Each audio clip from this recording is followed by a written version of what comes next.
A'udzubillahi minasyaitonirrajim. Alhamdulillahilladzi nawwara quluba ibadihi bil ulumil haqiqiyah adz-dzauqiyah asy-syuhudiyah.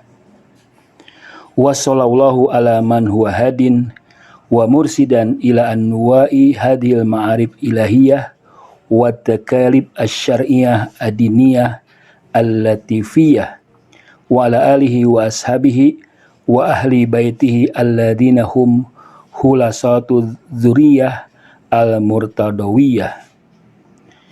Bismillahirrahmanirrahim. Kita membayangkan bahwa neraka itu ada di alam akhirat, di alam setelah kita meninggal dunia. Sama sekali kita tidak sedetik pun membayangkan bahwa neraka juga bisa hadir di sini, menyelimuti diri kita. Bahwa di sini, di dunia ini, kita bisa mencicipi neraka perlahan-lahan, setiap hari, setiap saat, tanpa kita sadari. Padahal itu bagian dari neraka dalam tingkat tertentu.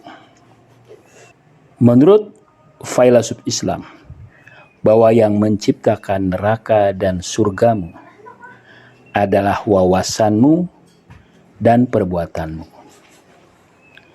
Wawasan dan perbuatan yang kita lakukan saat itu berbuah, apakah surga atau neraka.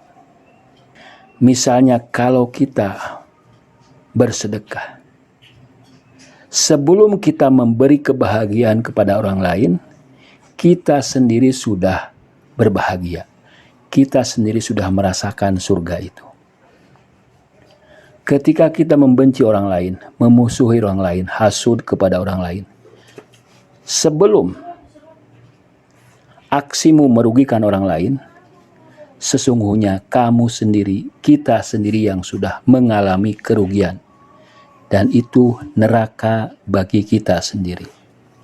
Wawasan yang lemah, misalnya jahil, menurut Mula Sadra, jahil atas hal-hal yang akan terjadi yang mengakibatkan dominannya ghadabiyah, dominannya, munculnya, aktualnya rasa marah, ganas, dan sebagainya yang mengganggu hati kita sebelum mengganggu orang lain.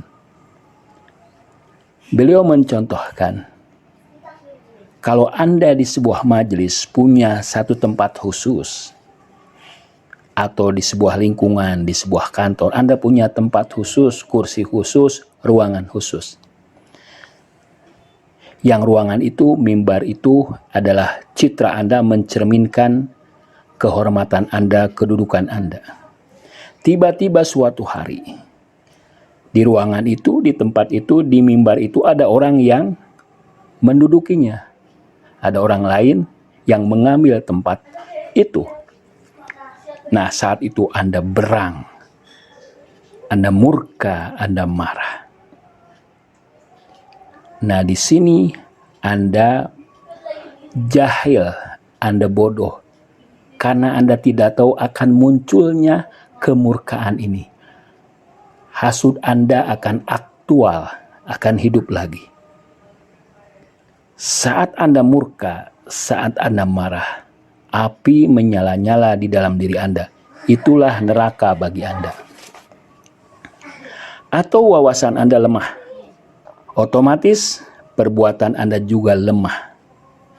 Sehingga karena lemah, karena perbuatan Anda lemah, karena malas, maka Anda akan pesimis, Anda akan takut, Anda akan melihat masa depan sebagai sesuatu yang menakutkan, yang mengancam.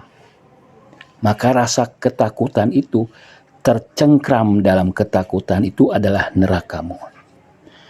Kalau wawasan Anda lemah, tidak memiliki ilmu yang baik, yang sempurna, perbuatan Anda lemah, hanya memilih perbuatan-perbuatan yang ringan, tidak bertanggung jawab, lari dari konsekuensi, tidak memilih amal-amal yang terbaik, amal-amal yang bagus, sehingga Anda terus mengurangi amal Anda sampai ke titik amal itu adalah amal yang tidak ada manfaatnya.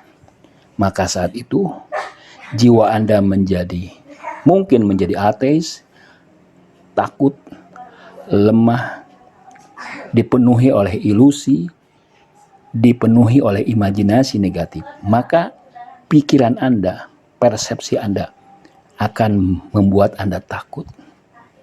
Pikiran itulah yang membuat Anda takut. Pikiran itulah yang mengancam Anda. Kalau itu dilakukan setiap hari, maka Anda berada dalam neraka, dalam grade tertentu, dalam gradasi tertentu, dalam tingkatan yang paling lemah. Ketakutan itu muncul di setiap orang yang disebut fobia. Ketakutan akan api, ketakutan akan kecoa, ketakutan akan tikus, akan ular. Bisa jadi jatuh pada hal yang ekstrim yang tidak wajar. Bisa jadi jatuh pada tingkatan sehingga kita tidak sadar bahwa sebetulnya itu adalah persepsi pikiran, di mana rasa fobia kita itu meneror kita, menteror kita, mengintimidasi kita, dan kita membiarkan diintimidasi oleh ketakutan-ketakutan.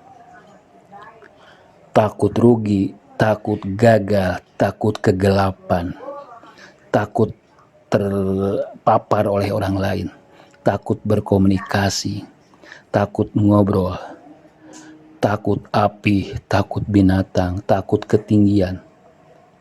Padahal sesungguhnya kalau kita mau sadar, mau menjernihkan nalar dan pikiran kita dengan menambah wawasan atau ilmu dan memperbaiki amal, maka ketakutan-ketakutan itu akan sirna.